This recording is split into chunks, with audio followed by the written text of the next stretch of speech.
Well, Greater Victoria's Westshore is booming, and the cities of Langford and Colwood are growing at an exponential rate. With all of the new subdivisions going up, both communities are preparing for a new influx of families, and that means an influx of new students.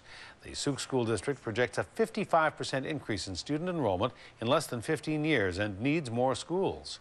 But after months of planning to build 2 new high schools, the province now says the district may have to look at other options instead. A News reporter Louise Hartland has the story. If we don't get our 2 high schools, I don't know where we're going to put the kids. The Sooke School Board says they may have to go back to the drawing board after a meeting with the Minister of Education last week.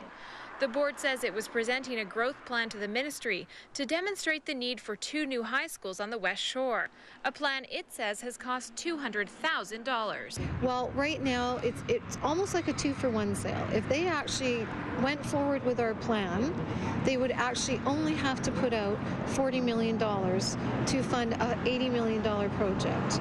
Because if we do our business plan, it saves them purchasing 3 elementary school sites for a cost of $10 million.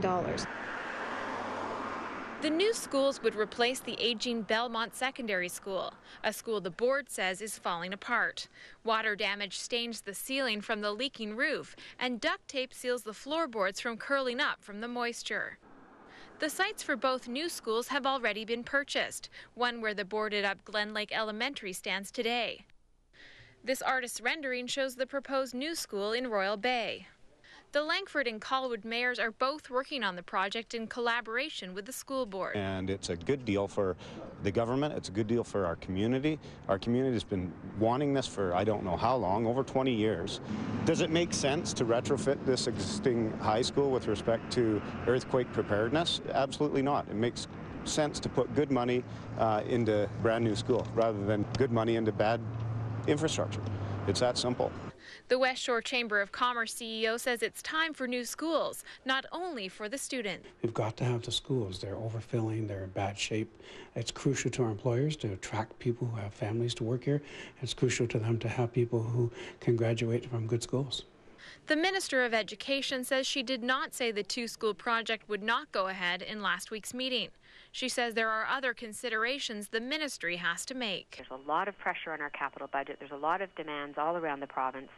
It may be difficult for us to look at doing 2 high schools at the same time in the school district, and basically asking the school board to work with ministry staff and see if there might be another way to do this, perhaps 1 school initially and then the other to follow. We have one of the fastest growing areas in BC.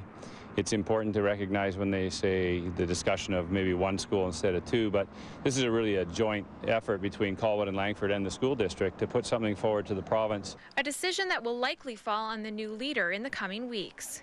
In Langford, Louise Hartland, A News.